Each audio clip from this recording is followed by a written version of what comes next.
trabalho na área da beleza já há 17 anos, né, comecei quase sem querer trabalhando num salão de beleza, e foi dentro desse espaço que eu me descobri enquanto mulher negra, entendendo o preterimento da indústria da beleza, né. Infelizmente foi assim que eu adentrei esse mercado, né, de maneira tão objetiva como eu vejo hoje, né, tentando buscar compreender o porquê desse preterimento. E por conta disso, comecei a estudar cada vez mais. Aos 36 anos eu entrei na faculdade de estética e cosmética, porque eu pensava que nesse lugar eu já ia compreender tudo sobre esse mercado e entender esse preterimento. Não foi suficiente, obviamente, e aí fui fazer o MBA de P&D em cosméticos. Entrei aos 40 anos na faculdade de farmácia, a gente viu aí uma polêmica, né, bem recente quanto a isso, etarismo dentro desse meio de educação. E também estou fazendo um MBA em tricologia. E é isso, eu sou uma curiosa contestadora. Né, perfeito. E uma das coisas que a gente acha muito legal e muito importante, é exatamente esse nível de contestação que você traz, que eu acho fantástico, o nível de questionamento. E, gente, se vocês quiserem conhecer um pouco mais da Josi também, a gente tem um podcast com ela, assim como a gente também tem um podcast com o doutor André, que é realmente muito incrível. E começando aqui as nossas perguntas, tá? E aí o doutor André, a hora que ele entrar, será extremamente bem-vindo. Mas fique tranquilo, viu? Porque tecnologia sempre dá problemas que antes dela a gente não tinha, então tudo a gente vai se organizando. Amigo, uma das coisas que a gente conversou bastante, e eu queria muito que você pudesse colocar em pauta, que eu acho extremamente rico, é o como os procedimentos estéticos, né, na sua raiz, ainda são bastante racistas. Eu queria muito pedir essa gentileza de você comentar um pouco esse ponto. Eu hoje, enquanto estetocosmetóloga, entendo essa área como realmente uma área da saúde, né, essa atuação como sendo da área da saúde, e o foco do Desculpa, meu trabalho travado. é promover um ambiente de olá, doutor André. Agora vocês me veem? Eu estava Tudo travado. certinho, Sim, tudo sim. certinho. Seja bem-vindo, meu Martelada. amigo. A Jordana me ajudou. Obrigado, Jordana. Eu errei o nome dela. Não, tá certíssimo. Doutora Aré, tudo bem com você? Tudo ótimo e com vocês, pessoal. Tudo bem. Maravilha. Amigo, obrigado pelo espaço, viu? Obrigado pela oportunidade. A Josi estava comentando um pouquinho sobre o quão os procedimentos estéticos é racista. Assim que ela terminar a fala, eu queria pedir por gentileza de você se apresentar, meu amigo. Eu sou André, sou dermatologista. Eu me formei na Universidade Federal de Goiás, fiz residência também na Universidade Federal de Goiás, fiz uma especialização em cabelos e unhas na Universidade de Mogi das Cruzes. Depois eu fui para os Estados Unidos estudar transplante capilar, voltei. E, por fim, eu fiz uma formação, um Master em Science na Universidade de Graz, em dermatologia preventiva e tricologia, que é a ciência que estuda os cabelos. Então, eu falei isso tudo só para falar que, se você perceber, todos os lugares que eu me formei era dominado pela branquitude, né? Então, assim, a base da ciência, hoje, da dermatologia, ela é dominada pela branquitude. Então, quando a gente pensa em cuidado de pele, pensando em pessoas pretas, você sempre tem que ir para um outro lugar, uma outra comunidade, para adquirir esses conhecimentos, né? Então, eu passo por parte da Skin of Color Society. Inclusive, sou mentor da Skin of Color Society, né? Comecei hoje, inclusive, a mentorar uma pessoa que está estudando na Universidade de Washington, inclusive uma pessoa preta que quer aprender mais, enfim, quer saber mais. Então, toda vez que a gente precisa de um conhecimento a mais, a gente tem que ir por si próprio, né? Porque o usual não é que nós tenhamos acesso a isso fácil. Então, tá aí, né? Para mim, esse é o traço maior do racismo que a gente tem dentro da estrutura do cuidado de saúde da minha área, pelo menos. Eu não sei qual que é a percepção da Josi, porque hoje acaba que o nosso paciente é muito filtrado, né? Ele é muito nichado, ele já vem em nós sabendo que nós temos esse conhecimento. Mas quando eu ainda não era famoso, a pessoa se surpreendia muito a entrar no meu consultório. Eu falei assim, nossa, né? Eu já sabia por que era esse nossa, né? Eu sou preta, a pessoa é preta, geralmente a pessoa era branca, tá? Enfim, não é comum ter médico preto, ter pessoas que trabalham na área da saúde pretas. É isso. Ai, perfeito, meu amigo. Seja muito bem-vindo, viu? E isso que você Obrigado. trouxe é tão legal que é o gancho perfeito para passar para a Josi, principalmente nessa relação dos procedimentos. E também eu queria muito já aproveitar, Josi, que você comentasse um pouco também dessa relação que o André trouxe um ponto muito importante, né? Do tipo, nossa, você, profissional da área de beleza. Sério? Então eu queria também pedir essa gentileza para você comentar isso. Sim. Ainda a nossa imagem, o nosso corpo negro não é normalizado em muitos lugares, né? Ele é normalizado em lugares de subserviência. Então, as pessoas não estranham quando vem uma mulher negra servindo cafezinho, fazendo a limpeza, né? Porque normalizou-se a nossa presença nesse lugar de servir, né? E a gente precisa normalizar a nossa presença em todos os lugares, né? Porque como a gente viu no início aqui do evento, nós somos a maioria. Então a gente vai sim estar em todos os lugares, né? Prestando todo tipo de serviço, né? E aí voltando a gente falando dos procedimentos estéticos, que essa é uma briga que eu compro sempre, né? Como esteta, cosmetóloga, né? E cabeleireira também.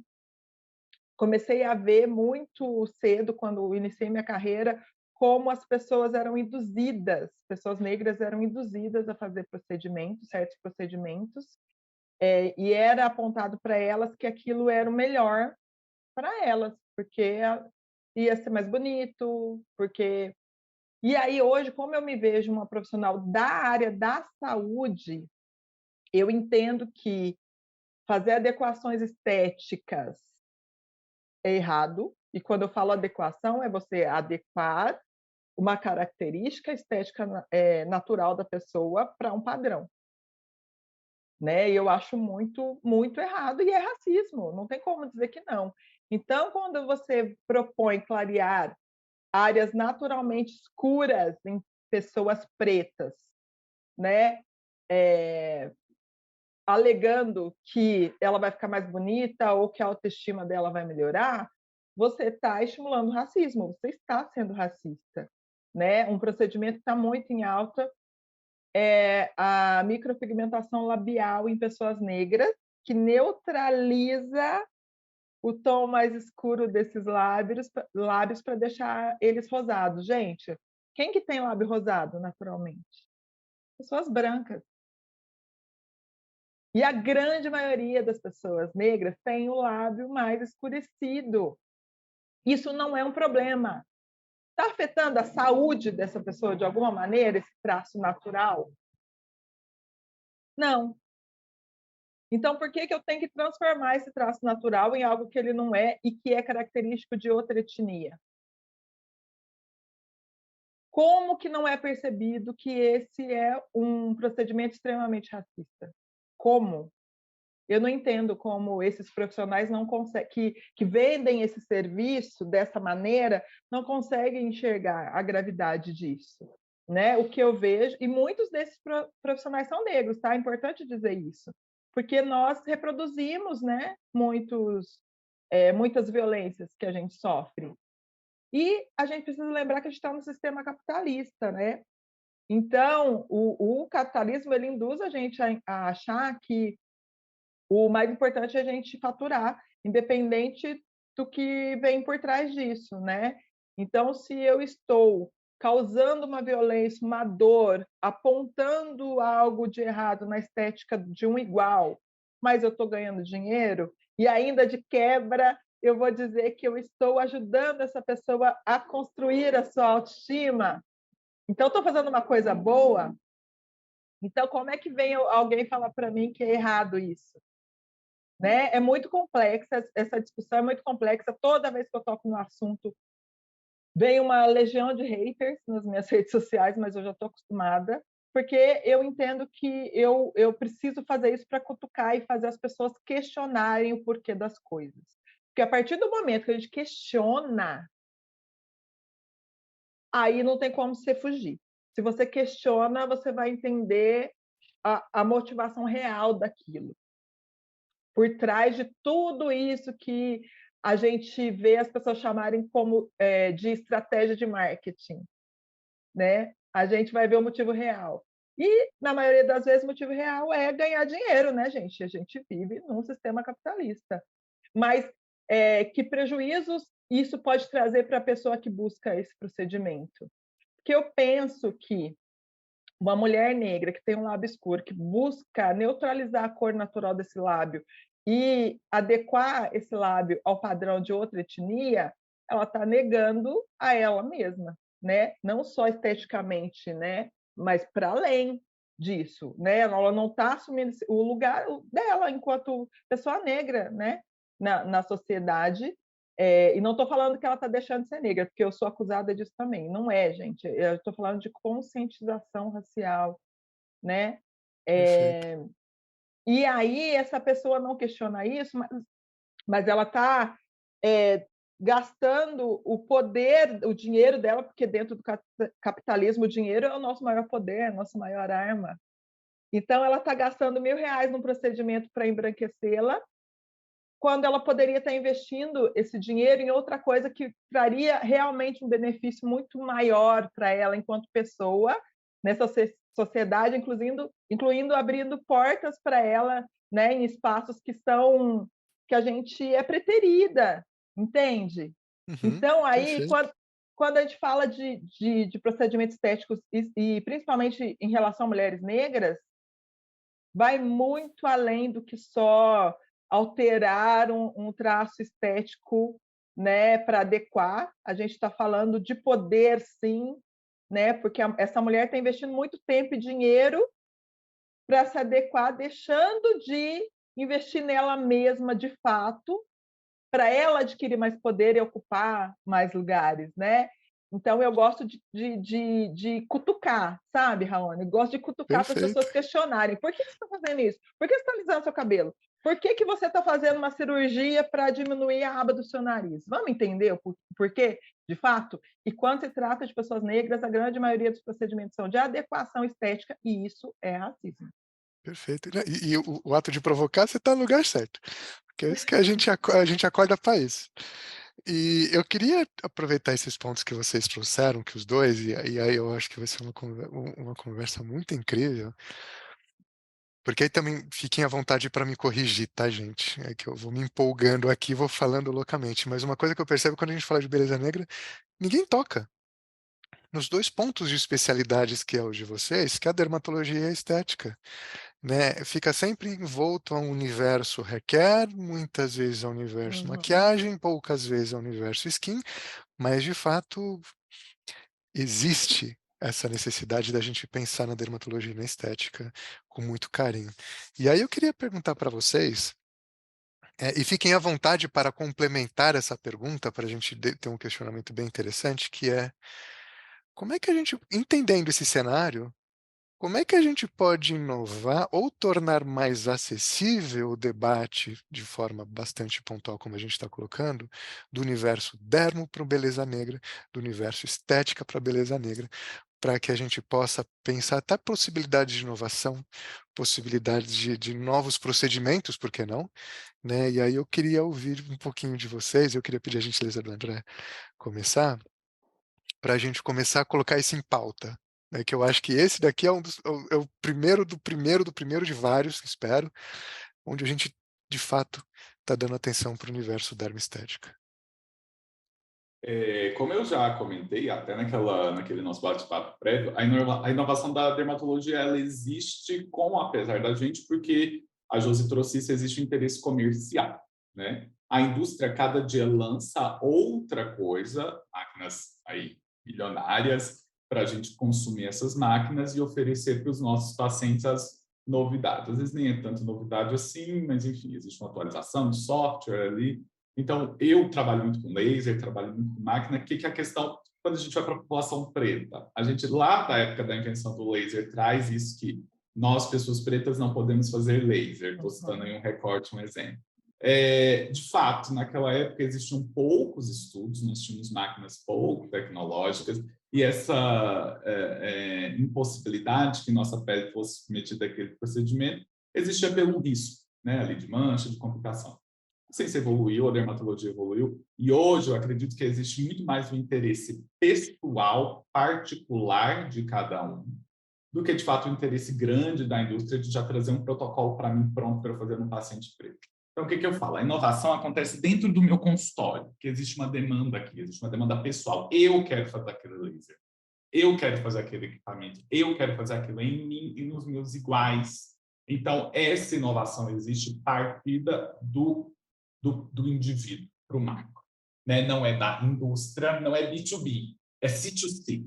Entendeu? É consumidor para consumidor, não é da indústria para mim que ofereça aquilo para o consumidor. Então, eu acho que a indústria podia dar um passinho para trás e falar, peraí, antes de oferecer para ele, quem é ele? Ele é André, ele atende gente branca, atende gente asiática, mas também atende muito preto. Então, será que eu não vou vender para ele com um protocolo diferente? Então, me vende, cara. Me vende essa proposta diferente. Por que eu tenho que comprar sua máquina? Entendeu? Então, acho que falta essa percepção da indústria. A Josi trouxe outro ponto muito interessante, que é a demanda do paciente. Hoje, quando o paciente... Primeira coisa que eu falo para todo mundo, eu quero que meu paciente fique bem. Eu não quero dor de cabeça. Então, com certeza, eu vou fazer uma coisa para me dar dor de cabeça. Então, a primeira coisa que eu pergunto para o paciente é por que você está fazendo isso? Eu trabalho muito com genital, que era uma área assim que uma pessoa começou a trabalhar muito aqui no Brasil, que é a Shirley Borelli, e depois a gente foi estudando mais genital e tal, dentro da área da estética da dermatologia. Eu trabalho muito com genital e muitas pacientes, homens, mulheres, de todos os gêneros, me procuram para clareamento genital. Então, a primeira coisa que eu falo é por que você quer ser submetido a isso? Por que você acha que isso não está legal? Você já tinha isso escuro desde sempre, isso escureceu por conta de uma depilação, isso mudou de tom, por que você quer fazer isso? Você trabalha com imagem do seu genital, o que é? Então, quando a gente parte dessa pergunta, a gente já mostra para o paciente que, às vezes, aquilo ali que ele quer fazer não é o que vai trazer um embelotamento para ele. Então, a inovação também parte da abordagem, entendeu? Como é que eu vou tratar aquele paciente, tirar ele dessa questão da harmonização, da padronização, para um protocolo de tratamento da saúde da pele dele. Então, hoje eu tenho uma coisa até que eu chamo aqui na clínica de protocolo ML, que eu tirei isso. Eu peguei produtos que a indústria já me oferece e ofereço um tratamento de pele, de qualidade de pele. Então, eu explico para o meu paciente que as pessoas pretas e as pessoas brancas amadurecem de jeito diferente e ofereço para ele um protocolo para o amadurecimento, para a melhora da qualidade da pele dele ao longo do tempo. Insiste, quero sim uniformizar mais a cor do meu genital, porque eu escureci com a depilação a cera, que ao longo da vida existe possibilidade, existe, mas isso vai trazer benefício. Então, é essa discussão. Então, eu acho que a inovação, para mim, na minha área, é a indústria entender que existe uma demanda e oferecer possibilidades dentro daquela demanda. Porque eu acho que a Josi também vive isso, acaba com tudo é frente. A gente acaba fazendo nossos próprios protocolos, a gente acaba com a nossa experiência fazendo isso. Isso é muito ruim. A gente falou tanto de ciência aqui, né? Os outros palestrantes. Até você citou isso, porque é achismo, né? Não é reprodutível. Uma coisa que eu só faço dentro do meu consultório, quando eu vou comparar com a experiência do colega e não é padronizada, é achismo. Então, a gente precisa mais disso, de padronização, da indústria entender que existe sim um interesse nosso, de uma população, que já trazer mais coisa pronta e não a gente tem que criar tudo. Exatamente. Eu concordo com tudo que o André falou. Eu acho que a inovação, e eu troco muito com a Kaela Nunes, que hoje eu estou em São Paulo, tenho meu consultório em São Paulo na clínica de estética da Kaela Nunes, especializada em pele negra, e a gente troca muito sobre isso, que o que a gente vê como inovação para peles não negras não é inovação para pele negra, e a Kaela ela traz muito isso. Espero que nos próximos ela possa estar, inclusive, Raoni. Ela traz muito isso, de que para tratar e ter resultados em pele negra satisfatórios, ela teve que voltar para o básico, sabe? Então, ela abriu mão de coisas muito avançadas, né? E ela entendeu que fazendo o menos, ela obteve sucessos assim incríveis A Elaine, inclusive, que estava antes, é paciente da Carla. Ela tem um depoimento muito incrível, porque ela tinha um problema grave de pele e a Carla, com essa abordagem, conseguiu ajudar. Então, assim, inovar, quando a gente fala de pele negra, é entender as necessidades reais da pele negra. E nem sempre as necessidades reais da pele negra vai ser um ácido super agressivo, né? Tipo, vai ser uma coisa muito espetaculosa, super avançada, que foi descoberta ontem. Porque o parâmetro dessas descobertas não são peles negras. E aí a gente tem que voltar, sabe? Então, eu acho que a inovação em relação à pele negra é voltar para o básico e compreender, de fato, as necessidades dessa pele, né? E desse público, como o André falou, porque muitas vezes essa cliente, essa paciente vai chegar com uma queixa para você que na cabeça dela vai ter outra consequência, entendeu? Principalmente quando se trata de adequação estética. Uma coisa é alguém buscar um clareamento do genital porque ela passou por agressões muito graves nessa pele, né? Depilando com cera, por exemplo, escureceu. Outra coisa é ela clarear o lado que é naturalmente mais escuro, né? São coisas diferentes, né? E aí a gente precisa entender as questões dessa pessoa. A gente sabe que pessoas negras têm mais foliculite, por exemplo. Então, é óbvio que o laser bem feito, o mais simples possível, vai trazer um benefício gigantesco. Essa é a inovação, você fazer o menos para essa pessoa. Eu, infelizmente, tive uma intercorrência grave, né, quando tentei fazer laser anos atrás, com pessoas que se diziam especializadas em pele negra, que não eram. E essa equipe, essa pessoa, usava a máquina de ponta na época, que disse que lia lá o fototipo da pessoa e adequava, né, a potência da máquina, e eu fui queimada, tive queimadura de 2º grau com essa máquina. Que inovação que foi essa? Inovação para quem? Se me causou um dano tão grave. Depois de 10 anos que eu consegui fazer de novo, tive, né, coragem de fazer laser de novo aqui com a equipe da Carla Nunes, porque ela tem essa abordagem de entender a necessidade real da pele. Ela não usa a máquina de ponta, uma máquina muito boa, uma das melhores do mercado, mas não é a mais recente. Porque o mais importante é a expertise dela, da equipe dela. Então, ela entende, de fato, a potência que ela precisa utilizar na minha pele para não me queimar. E, para mim, essa é a grande inovação, você entender, de fato, o que você está fazendo, para quem você está fazendo, na pele de quem você está fazendo. E perfeito. Vocês colocaram um ponto que eu acho que a Mariana Ster colocou aqui no chat, que eu achei muito importante, que é a inovação para até voltar para o básico. Isso é muito importante, né? E é tão profundo, mesmo que profundamente básico, é profundamente óbvio, porque até agora poucos se interessaram em entender como é que é a dinâmica da nossa pele. De novo, eu reitero, né, mesmo que esse mercado, sendo o 4º maior do mundo, se está no 4º maior do mundo, está porque teve muita. Inclusive, teremos 2 aqui, painelistas que fazem parte disso. Eu fico até emocionado, desculpa, que de fato, se o mercado hoje é o 4º maior do mundo, de fato se deve muito a 2 pessoas pretas, né, o Alane e o Zé Luiz.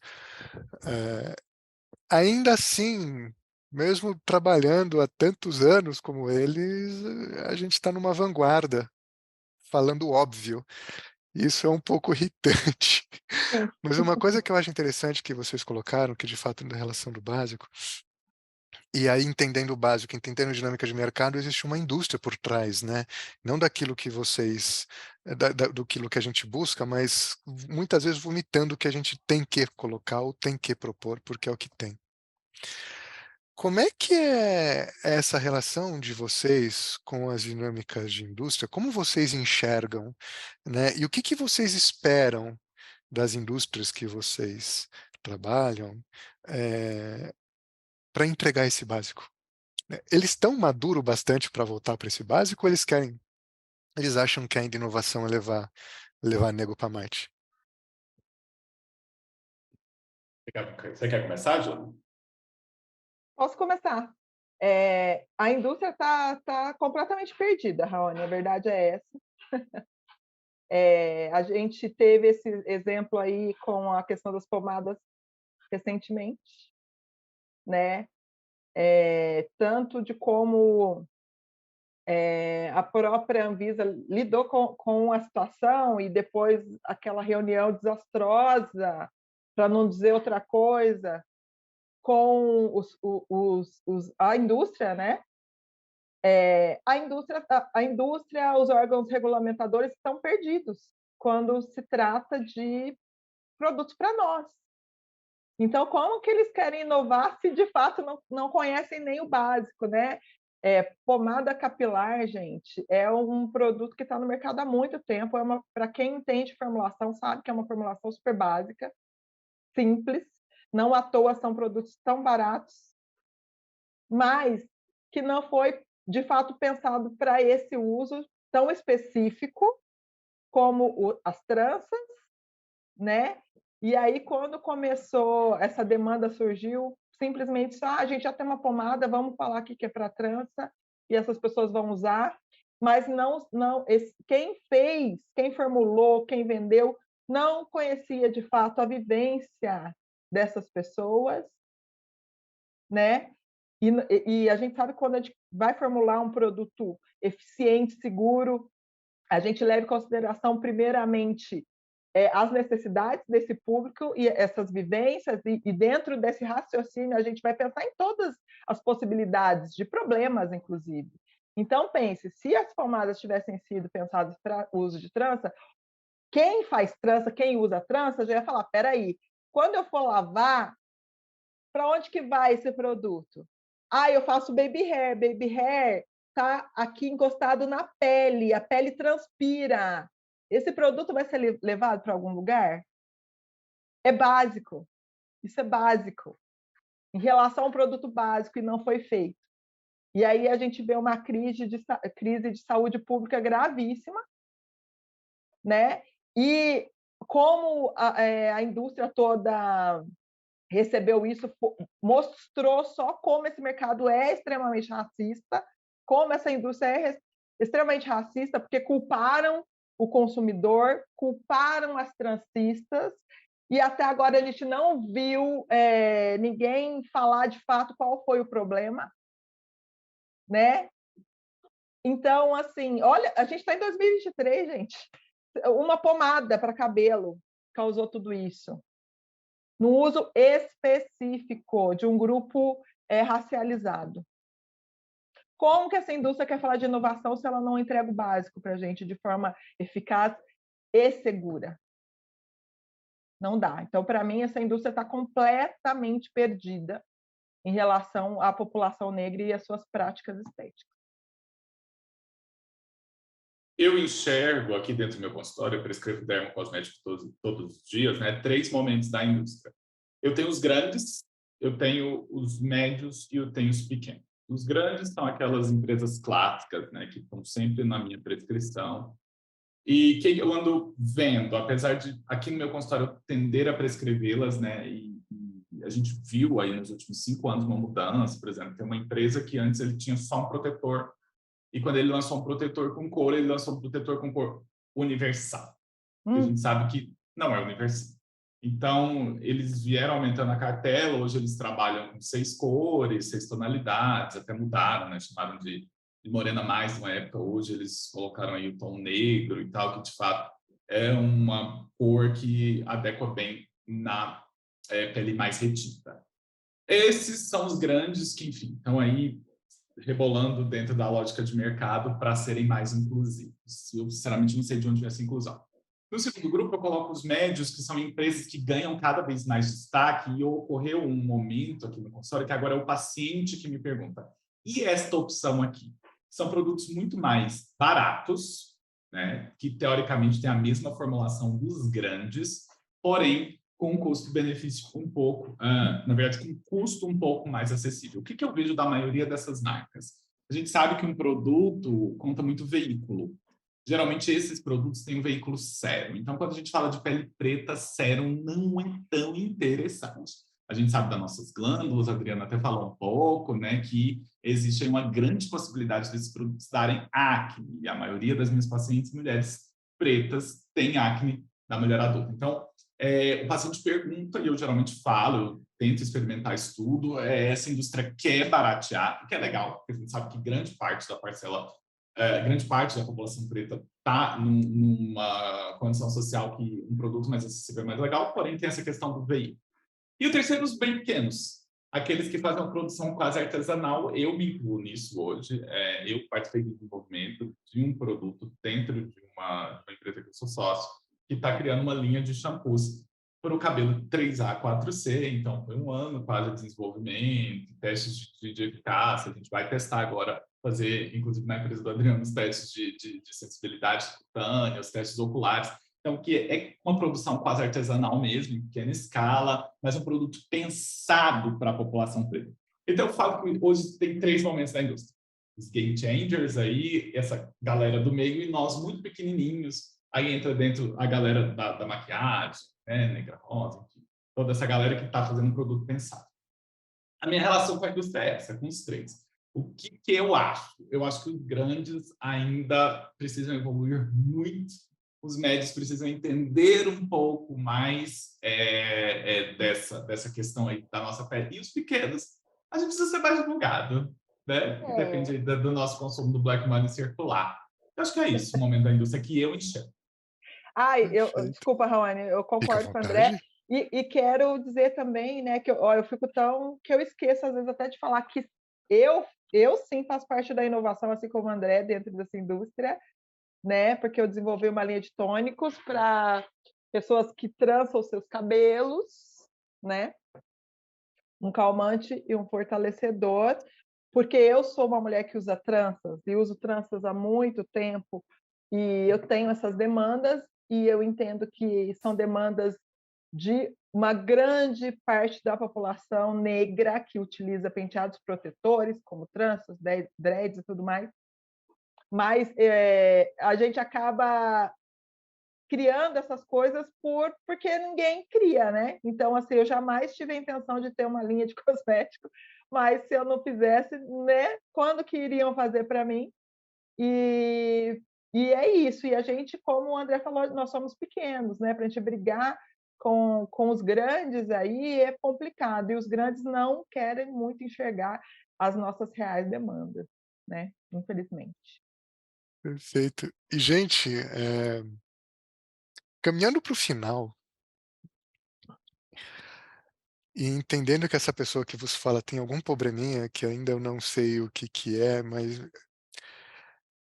eu acho que uma coisa é o seguinte, se a gente está na vanguarda propondo o básico, e é triste isso, eu queria aproveitar que a mãe de todos aqui na ABC não está na sala, para fazer uma provocação, aqui pensar até uma possibilidade de que a gente saia desse evento também com uma ação de advocacy, onde a gente cria ali um comitê de técnico para a beleza negra, porque eu acho que a gente precisa estar na Anvisa, a gente precisa estar aqui na ABC, a gente precisa estar na BPEC, e a gente precisa ter força institucional e técnica, como a gente veio demonstrando em 3 horas, coisas que eu, enquanto estrategista e pesquisador, porque eu analiso o mercado da hora que eu durmo, da hora que eu acordo, da hora que eu durmo, não vi.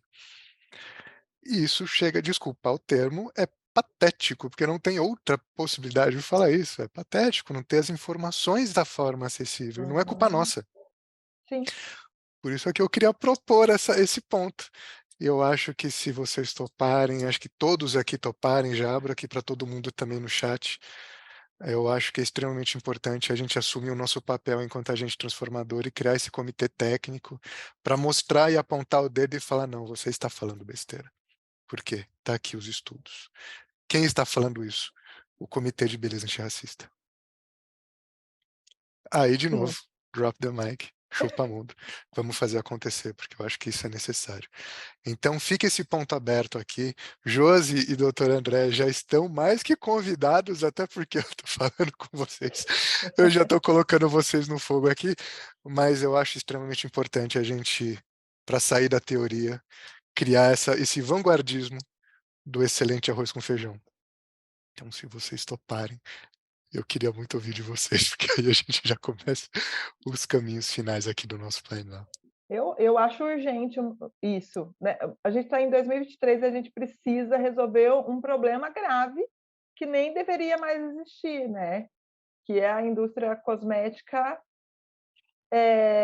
fazer uma entrega decente para as nossas demandas, para a população que está em maior número no país.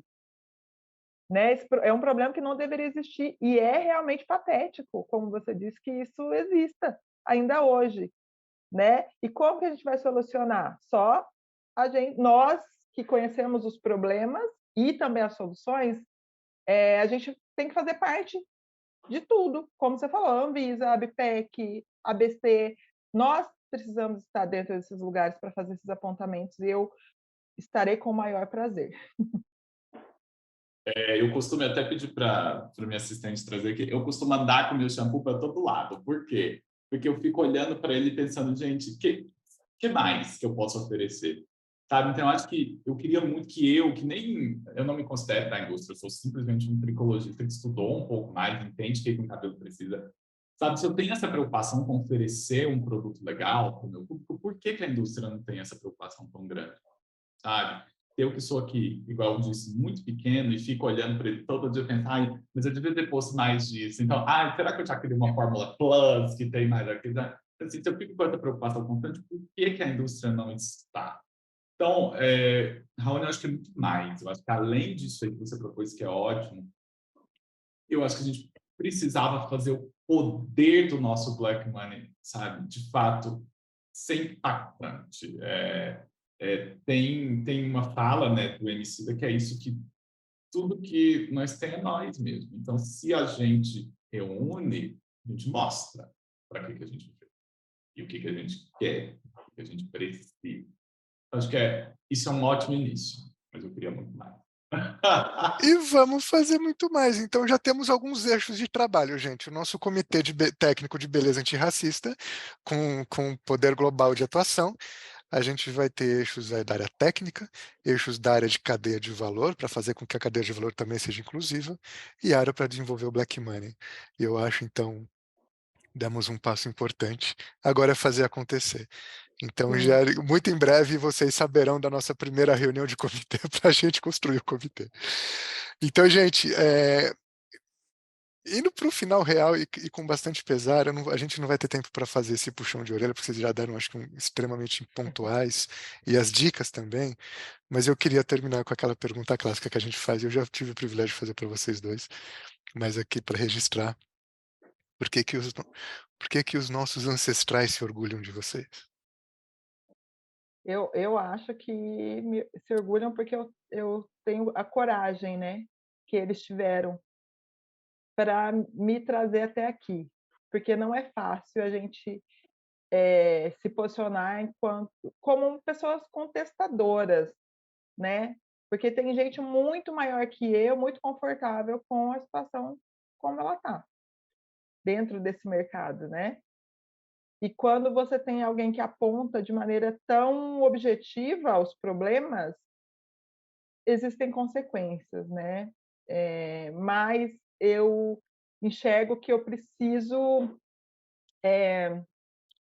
orgulhar mesmo meus ancestrais. Muita gente foi calada para que eu pudesse falar hoje. Então, eu acho que eles têm muito orgulho de eu ter coragem de falar o que precisa ser dito. Eu vou repetir o que eu já te disse. Os meus ancestrais se orgulham de mim porque eu sou a manifestação viva da minha ancestralidade. Oh, que lindo! Perfeito. Então, gente, fechamos com chave de ouro, com lição de casa, com comitê, e realmente queria registrar aqui a minha alegria de ter vocês nesse momento tão especial. Agradecer esse painel, agradecer todo mundo que participou nesse período aqui da manhã. À tarde nós teremos também painéis extremamente importantes, inclusive com o lançamento de uma coisa muito bacana, que não vou dar spoiler, mas eu acredito que fizemos o nosso papel, que fizemos muito bem feito. E eu acho que somos a prova disso, de que de fato, como a gente conversou, né, a gente para poder ser considerado mediano teve que ser excelente. Se a gente está aqui falando porque a gente é excepcional, e a gente precisa ter orgulho e assumir isso, porque de fato, estamos de fato transformando o quarto maior mercado do mundo a partir da nossa voz. Isso não é para pouca coisa, não é pouca coisa nem para todo mundo, Sim. infelizmente, mas a gente abre caminho mesmo que seja forceps. Então eu queria agradecer imensamente